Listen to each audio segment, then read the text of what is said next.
but that's a little bit more of an intermediate to advanced level technique, and I'm trying to keep this beginner friendly, so we're just going to do that straight through the chord progression just with that simple strum pattern, just to keep it simple and beginner friendly.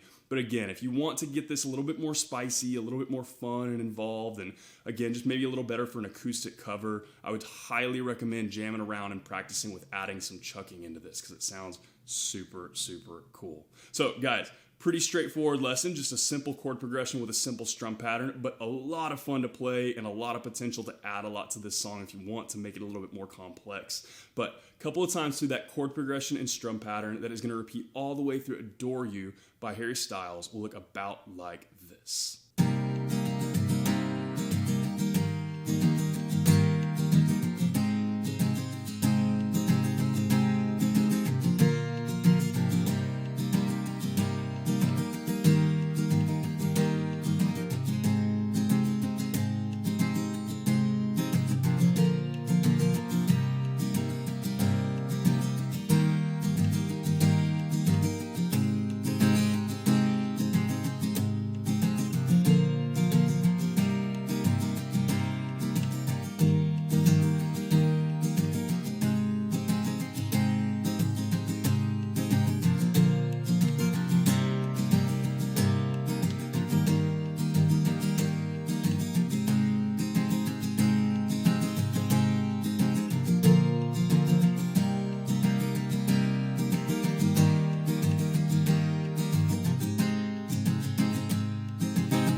And guys, that is everything that you know to play Adore You on guitar. As always, if you have any questions, you can hit me up in the comments down below. I'm usually pretty quick getting back to those. And again, if this video helped you out, hit that subscribe button. I have about 800 other guitar and ukulele lessons on this channel. I usually try to post at least 3 to 5 new lessons every single week. So if you're learning guitar or ukulele, there cannot be a more perfect channel for you to check out. If you want to see what songs I'm jamming on, where I'm traveling right now, or pictures of my dog, you can hit up my Instagram at @thegroovyguitardude. Link for that will be in the description below. And lastly guys, if you want to support the channel and get your name in the credits at the end of each new guitar tutorial, you can hit up my Patreon at patreon.com/thegroovyguitardude. Link for that will be in the description below as well. Guys, Adore You is a song that I've been meaning to make a lesson for a long time. I am actually a big fan of Harry Styles' music, especially his last album. It just has this cool kind of vintagey feel. I love Watermelon Sugar. I really dig Adore You. Everything I've heard off of that album specifically, I really like. And a lot of the other stuff that Harry Styles has done in his solo career. I really dig this one, and it's a perfect song for beginner guitarists to learn because it really is just that one chord progression with really just that one strum pattern repeated through the whole entire song. So it's pretty beginner friendly. Again, we're using the F major 7 in this rather than a full F chord. So even most beginners should have no problem getting that F major 7 down. But this is just a super, super fun song to play, just to jam on and vibe with. I love just jamming along with this song. Michelle and I have been just jamming with this one. She's been singing it and I've been playing it while I've been getting ready to film this video. It's just a fun one, guys, and I'm stoked to share it with y'all. So I had a lot of fun learning this song. I hope you guys have a lot of fun learning it as well. I hope you have a wonderful day. I'll see y'all soon.